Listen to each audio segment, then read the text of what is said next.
Hello students and aspirant, welcome back to this channel.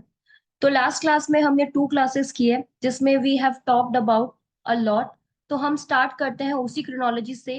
Her class से पहले I will explain कि हमने पिछले कुछ क्लासेस में क्या किया था, सो दैट अगर कोई नया व्यूअर या ऑडियंस या स्टूडेंट कोई कनेक्ट होता है ताकि उसके लिए कोई प्रॉब्लम ना हो। So let's say this is the industrial revolution से अगर हम मानते हैं कि मेन जो रिवोल्यूशन था वो वहीं से स्टार्ट हुआ था, ठीक है। बट उससे पहले अगर हम क्रोनोलॉजी समझते हैं तो before 5th century, then 5th to 14th century, then 14th to 17th century and then 18th century, ठीक है। Fifth to before 5th century I already told you there were 2 kingdom, one was Greek kingdom and second was Roman kingdom, ठीक है। Okay, then ये हमारे course में ज्यादा नहीं है, but to understand enlightenment suddenly कैसे आया, क्यों हुआ, उसको ओरिजिन समझने के लिए we have discussed all this things. Then हमने ये इस एज को हम बोलते हैं मिडिवल एज, जिसके अंदर हमने देखा कि फ्यूडल लॉर्ड्स थे, चर्च डोमिनेशन था, राइट, जिसकी वजह से काफी ज्यादा वर्कर्स का एक्सप्लॉयटेशन होता था। जो भी आप जो भी कंटेंट लिखा होता था that should be guided by religious books, उन टेक्स्ट के हिसाब से जो रूल किया जा रहा था, ठीक है। देन धीरे धीरे वी हैव टॉक्ड अबाउट, धीरे धीरे जब रोमन एम्पायर जब धीरे धीरे खत्म होने लगा, जो ईस्ट के अंदर ऑटोमन एम्पायर्स, तो वहां से माइग्रेट हो गए लोग इटली की तरफ, एंड वहां पे बाय प्रिंटिंग, प्रेस, लिटरेचर, इसके थ्रू एक वेव ऑफ रेनेसा आई एंड वेव ऑफ रिवोल्यूशन आया। That period is called renaissance. इस पीरियड के अंदर दो चीजें हुई, one was reformation and second was scientific revolution. Scientific discoveries हुई, साइंटिफिक डिस्कवरीज के बाद अगर आप देखो तो जोग्राफिकल एक्सप्लोरेशन हुए। So this period was period of renaissance, and renaissance का जो आखिरी फेज था that phase is called enlightenment. उस टाइम पे बहुत सारे थिंकर्स जो है like Rousseau, Immanuel Kant, we have discuss, क्योंकि ये दो थिंकर्स हमारे सिलेबस में सबसे ज्यादा है, तो हमने इसके बारे में डिस्कस किया था कि they have talked about the rule of law, they have talked about the liberalism, they have talked about the humanism, human emotions, happiness. इन्होंने एक्चुअली रेनेसा पीरियड के अंदर actually it question the authority of church, but enlightenment provided the solution in the form of giving the ideas कि किस तरीके से way forward होना चाहिए। So till now हम लोगों ने इतना कवर किया है, ठीक है। एनलाइटनमेंट से हर साल एक क्वेश्चन आता है, सो आई रिकमेंड कि आप इसको इमैनुअल कांट को, रूजो को काफी अच्छे से कर लीजिए। लास्ट क्लास के अंदर आई हैव डिस्कस। नाउ अब हमारे सिलेबस के अंदर एक टॉपिक है that is a rise of socialist ideas. तो अब राइज सोशलिस्ट आइडिया क्या होता है, इसके बारे में अब हम डिस्कस करेंगे। सो अगर सोशलिज्म की बात करें तो it is actually a positive connotation. It is an economic and political system that advocates for collective ownership or control of means of production, distribution, and exchange of goods, basically, and services. Basically, it promote the equality and equal resource distribution. ये कोशिश करता है कि हर society के अंदर जितने members हैं सबको रिसोर्सेज जो है या उनको जो गुड्स एंड सर्विसेज मिल रहे हैं वो इक्वली बेनिफिट हो, सबको इक्वल डिस्ट्रीब्यूशन हो। So it mainly talked about the equality, right. Now अब अगर इस आइडिया की अगर हम बात करें तो ऐसे नहीं है कि सडनली आइडिया ये डेवलप हो गया, इसके भी काफी सारे फेजेस है। तो फर्स्ट फेज जो है वो है अर्ली सोशलिज्म, कि स्टार्ट कहां से हुआ था। So we have talked about the Rousseau who talked about the equality, he mention about the natural rights, right.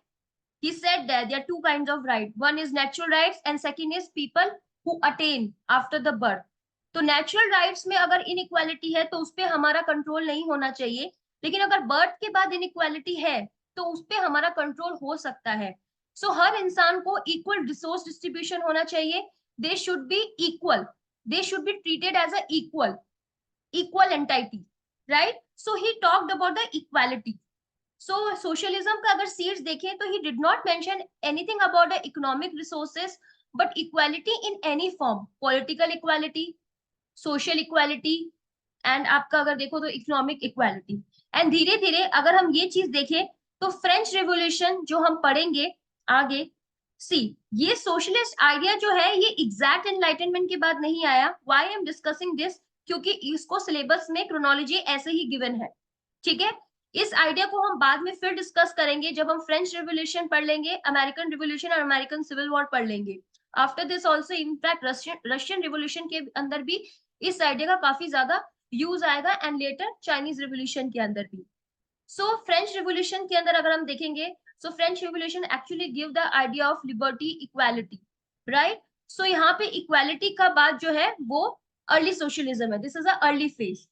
फिर स्टेज टू आती है, that is a pre Marxism, वो जहाँ पे बहुत सारे थिंकर्स ने सारे थिंकर्स ने विजन और ड्रीम्स की बात कही है। दे mainly talked about the vision and dream, कि क्या एक इकोनॉमिक रिसोर्सेज को लेके हमारा एक ड्रीम होना चाहिए जहाँ पे इक्वल रिसोर्सेज डिस्ट्रीब्यूशन हो। That's why they are also called as utopian socialist and imaginative socialist, ठीक है? क्योंकि उनका पास कोई भी साइंटिफिक एनालिसिस नहीं था, सिर्फ वो ओरली बोल रहे थे कि ऐसा होना चाहिए, इस तरीके से हम कोशिश कर सकते हैं, ठीक है? अग्रेसिव नहीं थे, ओरल पर्सुएशन था सिर्फ, ठीक है? They talked about the idealism कि इक्वालिटी होनी चाहिए, इक्वल रिसोर्सेज ऑफ डिस्ट्रीब्यूशन होना चाहिए, but they did not provide any kind of solutions कि किस तरीके से किया जा सकता है, ठीक है? They even fail to produce, they in fact fail to explain the outputs of capitalism. They only said कि दो तरीके की सोसाइटी बन जाती है, क्लास बन जाती है, haves and haves not, but haves not को किस तरीके से केटर करना चाहिए ये उन्होंने सोल्यूशन नहीं दिया। देन स्टेज थ्री में अगर हम देखें तो मार्क्सियन सोशलिज्म आए थे, दैट इज इन 1848, जहां पे मार्क्स ने काफी सारी थ्योरीज दी थी जो कि हम अभी डिस्कस करेंगे। इन्होंने एक्चुअली सोशलिज्म के बारे में काफी चीजें एक्सप्लेन की एंड डीपली एक्सप्लेन की, that's why his socialism and his view point is called as scientific socialism. The next is development, जो भी मार्क्स के बाद हुआ, ठीक है? सोशलिज्म ने काफी डिफरेंट डिफरेंट फॉर्म लिया, अग्रेसिव, नॉन अग्रेसिव, ठीक है? जैसे कि कम्युनिज्म की अगर हम बात करें तो कम्युनिज्म भी also took place, example Chinese revolution. लेकिन अगर एक्सट्रीम सोशलिज्म की बात करें देन रशियन रिवोल्यूशन। सो सोशलिस्ट आइडियाज जो है वो कंटिन्यूसली हम देखेंगे रशियन रिवोल्यूशन में भी, चाइनीज रिवोल्यूशन में भी। इनफैक्ट ये दोनों आइडिया, कम्युनिज्म एंड सोशलिज्म, ये जो आइडियोलॉजीज हैं, ये जब ब्रिटिशर्स ने कॉलोनीज बनाई थी एशिया एंड अफ्रीका के अंदर, तो एशिया के अंदर भी, इंडिया में इसके सीड्स जो है कम्युनिज्म के एंड सोशलिज्म के देखने को मिलते हैं, और आज भी देखने को मिलते हैं। बहुत जगह कम्युनिस्ट पार्टी है, that is extreme form of socialism, communism, ठीक है? सोशलिज्म की अगर हम बात करें, equal resource distribution, presence of public sectors, ठीक है? जवाहरलाल नेहरू जी ने जो प्रोपोगेट किया था, so that is a socialism. Now अब हम बात करते हैं early socialism. So as I already told you, Rousseau he contain the idea of seeds of socialism in providing the equal principle, equality, natural equality and the equality after the birth, ठीक है? Then this origin place from the French Revolution. Then in this, if we talk about the one thinker, that is a Bebov, he talked about the abolition of private property. Why? Because church के पास जो rulers हैं उनके पास काफी ज्यादा private property थी। ही talked about कि अगर आप प्राइवेट प्रॉपर्टी को रिमूव कर दोगे तो कहीं पे भी हैव्स एंड हैव नॉट का जो कॉन्सेप्ट है वो रहेगा ही नहीं, सबको इक्वल जो है वो तरीके से ट्रीट किया जाएगा, ठीक है? In fact in terms of resource distribution and overall भी। बट लेटर ऑन जो मोनार्क थे या जो एम्पायर्स थे, वो उन्होंने उसको बेबाफ कॉन्स्पिरेसी कही गई थी, because he created a lot of societies which is called societies of equals, but later on he was assassinated and उसके बाद ज्यादा कुछ हुआ नहीं। देन धीरे धीरे उसके बाद बहुत सारे थिंकर्स आए थे. अगर जस्ट बिफोर मार्क्स अगर हम बात करें तो first was Saint Simon. Saint Simon he was from France. ठीक है. He wanted to improve the conditions of poor classes. He provided the humanistic optimism. He said that कि देखो, कोई भी अगर पुअर की हेल्प कर सकता है, जो हैव नॉट है उनकी हेल्प कर सकता है, वो सिर्फ रूलर ही है. रूलर हेल्प कर सकते हैं क्योंकि उनके पास इतना रिसोर्स है, इतना डिस्ट्रीब्यूशन है, इतनी पावर भी है. ठीक है. एंड प्रिविलेजेस भी है कि वो पुअर की हेल्प कर सकते हैं. That's why it is called Christian socialism also. तो वहां पे बहुत सारी क्रिश्चियन मिशनरीज थी जिन्होंने इस तरीके की नेशनल अवेकनिंग स्टार्ट की, इस तरीके के सीड स्टार्ट किए. लेटर ऑन ये इंडिया में भी अगर देखा जाता है the efforts of mother Teresa की किस तरीके से उन्होंने इस तरीके से रिफॉर्म करने की बात की गई थी. Then Charles Fourier, he also wanted to improve the condition of workers because workers के साथ completely exploitation होता है, कोई wages fix नहीं है, number of hours fix नहीं है, right that. So he said that equal distribution of wealth करो, जिनके पास wealth ज्यादा है they should give to poor. इस तरीके से equal distribution of wealth हो जाएगा. And he mentioned about lot of community and group जिनका सब equal status है, या फिर जिनकी he talked about the community property. उन्होंने बोला कोई एक ऐसी प्रॉपर्टीज लेके आओ, वेल्थ का डिस्ट्रीब्यूशन कर दो और वो प्रॉपर्टी सबकी कॉमन होगी. He basically belong in community programmes.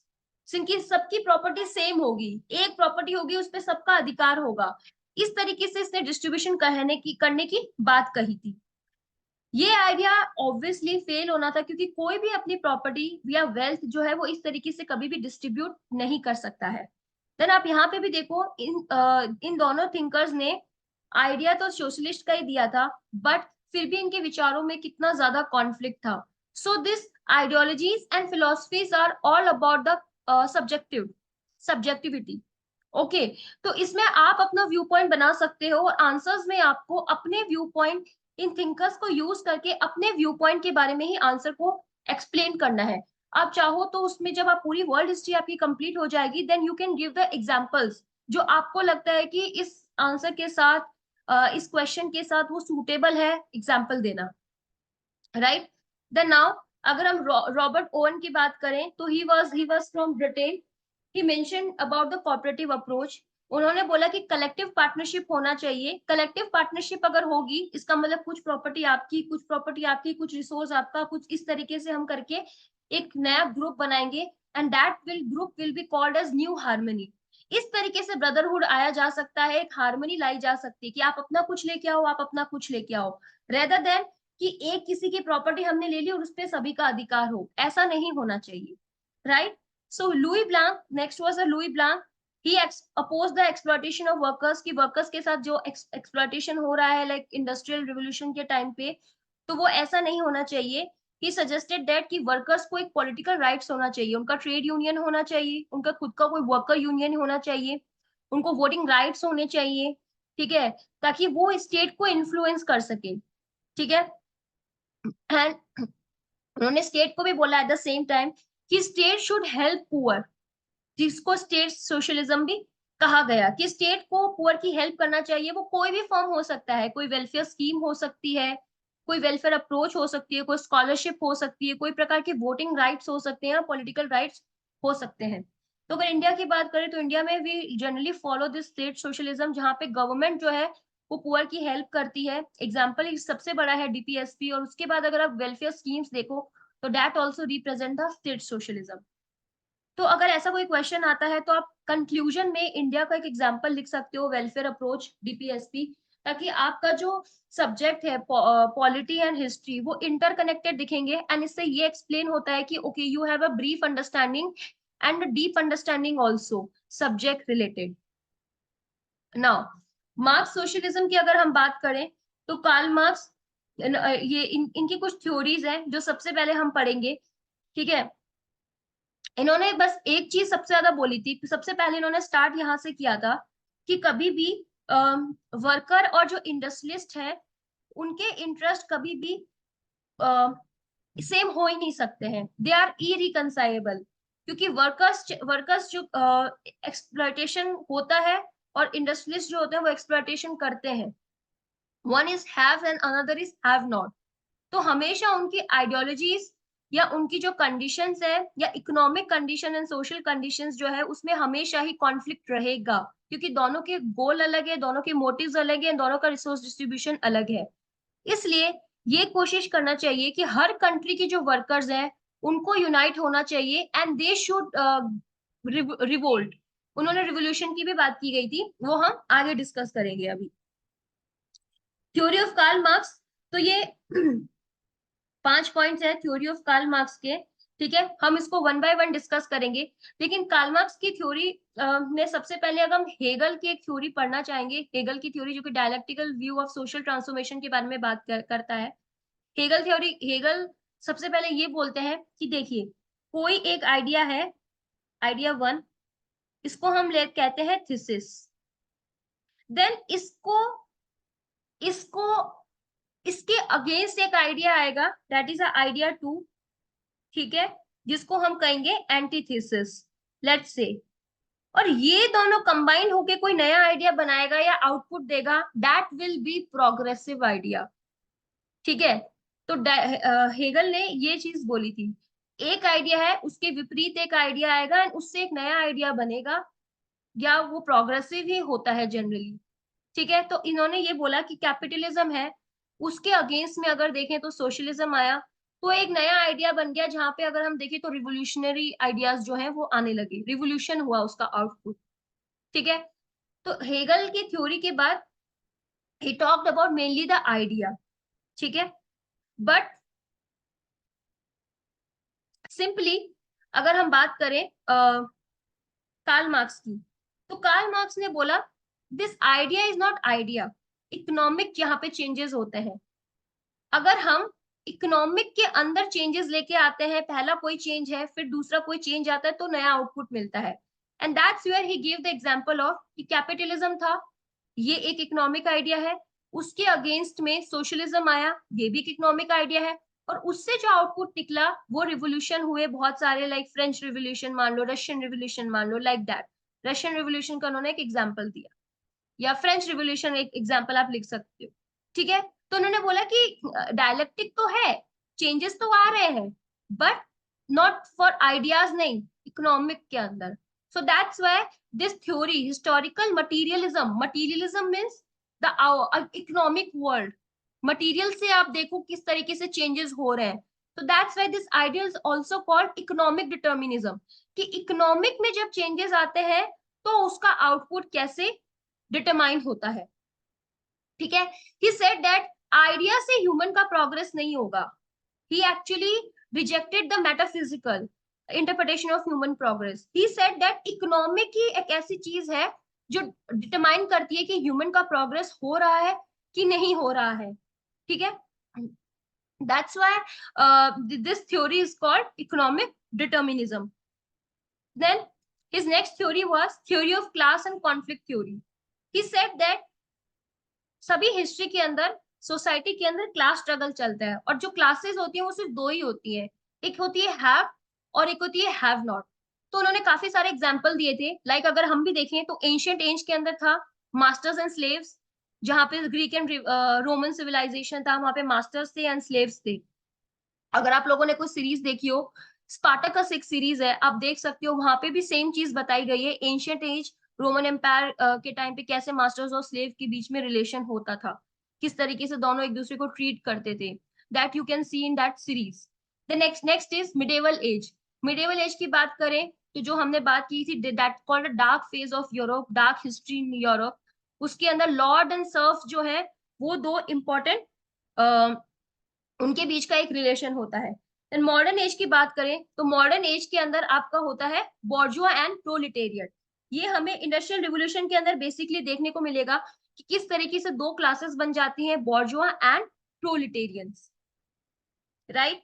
Then उन्होंने बोला कि जो ये दो क्लास होती हैं, इस क्लास इनमें हमेशा कॉन्फ्लिक्ट रहेगा, राइट। अब ये कॉन्फ्लिक्ट कैसे सोल्यूशन इसका हो सकता है कि प्रोलिटेरियट रिवोल्यूशन से, मतलब अगर वर्कर यूनाइट हो जाए और रिवोल्ट कर दें वर्कर क्लास, तो वो क्या कर सकते हैं, they can seize the power, और जब जैसे ही वो पावर सीज करेंगे क्या होगा, वर्कर का यूनाइट होके जब वो पावर सीज करेंगे तो पावर सारी किसके हाथ में आ जाएगी, वर्कर के हाथ में आ जाएगी। जब पावर भी वर्कर के हाथ में है, बट इकोनॉमिक्स जो सबसे ज्यादा है, इकोनॉमिक डिस्ट्रीब्यूशन है, मटेरियलिज्म वो सबसे ज्यादा बिजनेस क्लास के पास है, तो दोनों एक तरीके से इक्वली है वो पावरफुल हो जाएंगे, और इस तरीके से जो सोसाइटी होगी वो क्लासलेस सोसाइटी हो सकती है।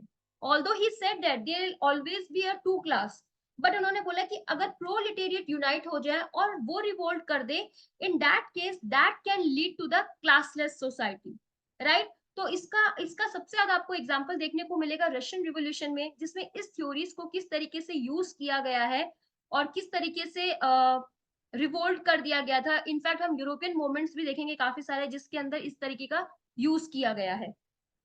Now theory of surplus value, इसको मैं इस तरीके से समझाती हूँ कि फॉर एग्जांपल अगर किसी की ह्यूमन की कैपेसिटी है 50,000 पर मंथ अर्न करने की, लेकिन कंपनी उसको उसके पोटेंशियल के हिसाब से कम पेमेंट करता है, like 40,000।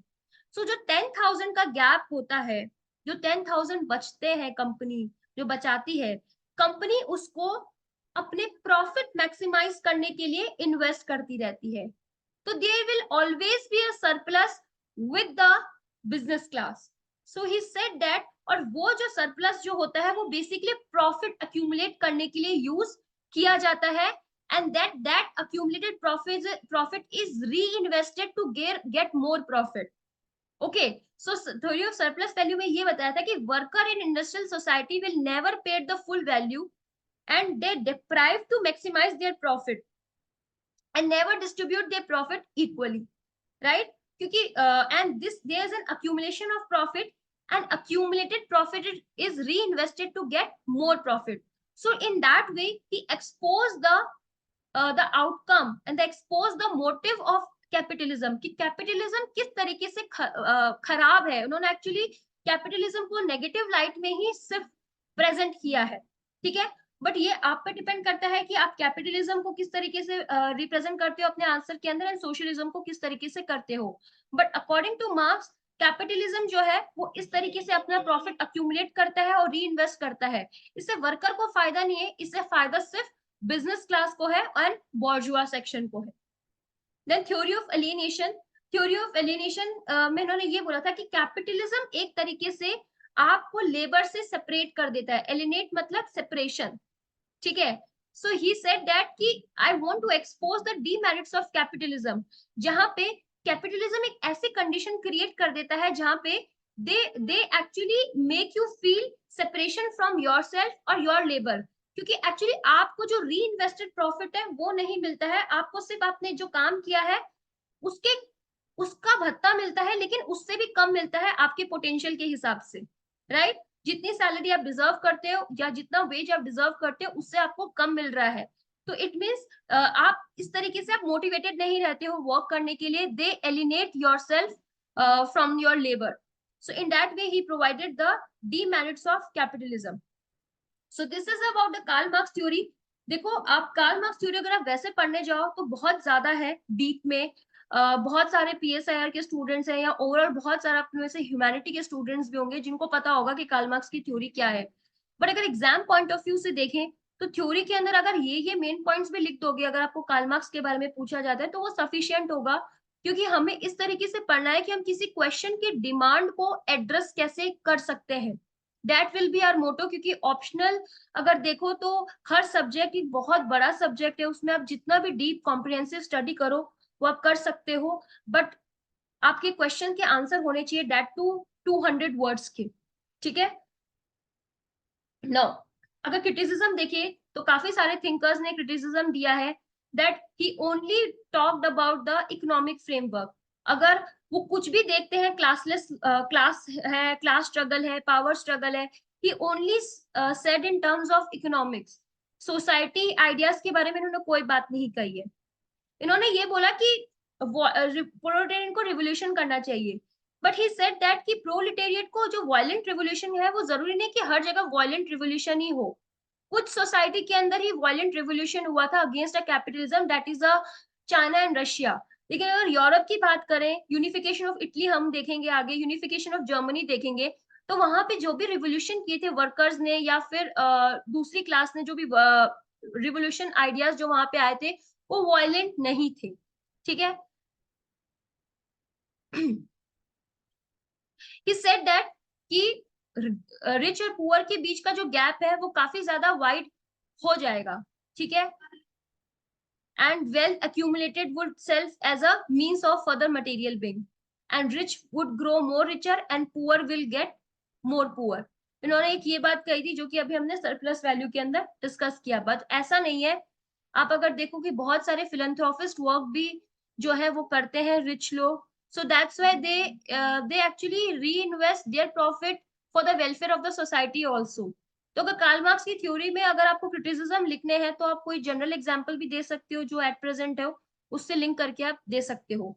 He said that there is always a conflict between the two class, ठीक है, haves and haves not, but he did not mention about the middle class. अगर हम बात करें, दो क्लासेस नहीं होती है, सिर्फ हैव्स और हैव नॉट भी नहीं होती है, कॉर्पोरेशन भी होता है उनके बीच में, जहां पे वर्कर्स एंड इंडस्ट्रियलिस्ट आके कोऑपरेट करते हैं, ठीक है। जैसे कि बहुत सारे लेबर वेजेस एक्ट बने हैं, राइट, उनके फेवर में बने हैं। सीएसआर भी एक तरीका है। देन अगर हम बात करें तो मिडिल मिडिल क्लास भी एक है, सिर्फ दो ही क्लासेस नहीं है, this the middle class also. तो in the end if we see that Karl Marx was a kind of extremist who was actually the against the rich class, he was against the capitalism class, he was against the rich class, ठीक है। तो इसलिए इनकी theory में काफी सारे defaults हैं जो कि हम एग्जांपल्स के थ्रू यूज कर सकते हैं। डेवलपमेंट आफ्टर कार्ल मार्क्स देखें तो मार्क्स के आइडिया काफी ज्यादा इंटरनेशनलाइज्ड हो गए थे, काफी रिवोल्यूशनरी आइडियाज थे, जिसकी वजह से फर्स्ट इंटरनेशनल फॉर्म हुई थी 1864 के अंदर, that is called the international working man's association. Then Paris commune बना था 1871 में। Then after his death Engels एक आए जिन्होंने इनके आइडियाज को काफी ज्यादा प्रोपोगेट किया था पेरिस के अंदर, फिर उनकी वजह से सेकेंड इंटरनेशनल बनी। बट एंग्लिस के डेथ के बाद अगर हम देखें तो मार्क्स के आइडियाज के अंदर भी स्प्लिट हो गया था, प्योरिस्ट एंड द रिविजनिस्ट, ठीक है। प्योरिस्ट ने सपोर्ट किया मार्क्स के अप्रोच को, लेकिन रिविजनिस्ट ने सपोर्ट किया इवोल्यूशनरी को, जिन्होंने बोला कि हमेशा रिवोल्यूशन जो है वो वायलेंट नहीं होना चाहिए, it should be democratic, it should be liberal. तो इंडिया में भी अगर हम बात करें तो हम लोगों के इंडिया में भी अगर 19th सेंचुरी की अगर हम बात करें तो काफी ज्यादा वहां पे मोमेंट्स हुए थे, जहाँ पे दो तरीके के मोमेंट थे, एक तो रिफॉर्म्स मोमेंट हुए थे, दूसरा था रिवाइवल, ठीक है। तो दोनों में काफी ज्यादा वहां पे भी काफी ज्यादा सोसाइटीज बनी थी जिनमें कॉन्फ्लिक्ट हुआ था, लाइक सबसे पहला ब्रह्म समाज की बात कर लेते हैं, देन आत्मीय सभा बनी, ठीक है। तो इस तरीके से आइडियाज में जब चेंजेस होते हैं तो लोग स्प्लिट कर देते हैं, तो इसमें भी सोशलिज्म में भी ऐसे ही हुआ था। बट बाद में थर्ड इंटरनेशनल फॉर्म हुई थी। ये इंटरनेशनल जो है ये हम इसके बारे में बाद में डिस्कस करेंगे जब हम प्रॉपरली यूरोपियन हिस्ट्री और रशियन रिवोल्यूशन की बात करेंगे। अगर हम पीवाईक्यू की बात करें तो अब तक एक या दो ही पीवाईक्यू मार्क्स की थ्योरी पे या सोशलिज्म पे पूछा गया है, वो ये है, Marx communism is a primary the offspring of German Hegelism and the French socialism. तो आप ये काफी इजी क्वेश्चन है। आप सबसे पहले कम्युनिज्म की डेफिनेशन बता सकते हो, एक्सट्रीम फॉर्म ऑफ सोशलिज्म, तो इसमें आप डेफिनेशन बताइए। उसके बाद ऑफस्प्रिंग ऑफ जर्मन हेगलिज्म, जर्मन हेगलिज्म के अंदर हमने बात की थी हेगल थ्योरी डायलेक्टिक, जो आप हिस्टोरिकल मटीरियलिज्म की कॉन्टेक्स्ट में बता सकते हो। And French socialism, French socialism ने जो इक्वालिटी की बात की थी, और मार्क्स ने भी जो बोला था कि इक्वालिटी होना चाहिए, हैव्स एंड हैव्स नॉट नहीं होना चाहिए, प्रोलेटेरिएट को रिवोल्यूशन करना चाहिए। तो आप इस कॉन्टेक्स्ट के अंदर आप इनको एक्सप्लेन कर सकते हो और एग्जाम्पल्स दे सकते हो। So that's it for today. I hope आपको ये चैप्टर जो है वो बेसिकली आप कुछ समझ आया होगा। अगर आप इसमें से कुछ भी समझ पाए और अपने आंसर्स के अंदर इंक्लूड करते हो, please let me know in the comment section. Thank you so much for listening, have a nice day ahead.